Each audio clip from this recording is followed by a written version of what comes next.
In August 2001, the press descended on the town of Bury St Edmunds in southeast England. The mayor was going to unveil the world's first internet bench here in the Abbey Gardens.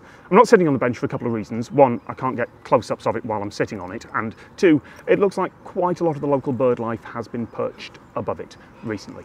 Anyway, internet bench sounds ridiculous, but you have to remember, in 2001 there were no smartphones. Wi-Fi did technically exist, but it wasn't widespread, and mobile internet was limited to a few specially coded tiny black and white sites which could be accessed slowly and expensively on just a few models of phone. If you wanted an internet connection in 2001, your computer had to be plugged in somehow. You couldn't just expect to check your email in a park, and thus the internet bench. A bench with sockets that you could plug your computer's modem into and dial up to the internet over a phone line. Which is weird, right? Because surely the sensible thing to do, even back then, would have been to have one internet connection, maybe an ADSL line, and then share it like a regular corporate network. Just plug in an Ethernet cable and you'd have a connection. But no, you had to use a phone cable, and your laptop would have to dial a regular landline phone number to connect to, well, who?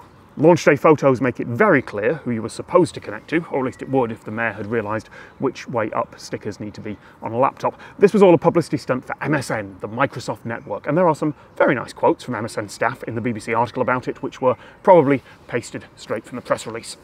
In truth, this wasn't really an internet bench. It was a bench with a couple of phone extensions run to it. And that was it. For a 3-month trial period, you could dial up to your own internet account from here. And it didn't take long before some local tech-savvy teenagers worked out there wasn't any block on the numbers you could call from here. The bench just had a few phone sockets wired into the exchange at Microsoft's expense. So, of course, they made a couple of international calls for free and tried to get through to Bill Gates. They didn't manage it, but they did get a nice write-up in the local paper and one of the most wonderful early 2000s post photos I have ever seen. From a technical standpoint, this bench was a disaster, but MSN were probably happy with it. They'd been happy with the teenage hackers as well. It got their company name in the paper again. They're probably still happy with this video, even as I tell you, it was a terrible, half-assed idea, because what it did, and what it's still doing, was get their name and logo in front of an audience. They just want to be noticed. It's one of the dirty secrets of public relations. If you want to get the attention of the press, if you want your brand in front of the world, you don't have to actually make something good or useful or sensible or that even works like you said it would. The truth is malleable. You just have to tell a story that resonates, get the press in to take some pictures and figure they don't know enough about the subject to ask technical questions.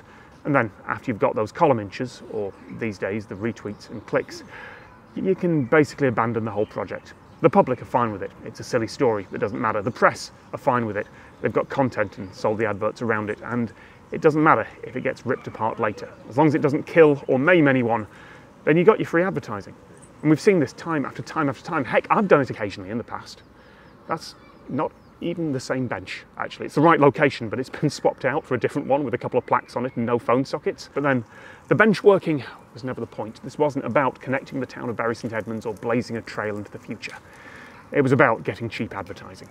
And here I am, 20 years later, still giving them that, because world's first internet bench still gets attention. Oh, someone sat in it.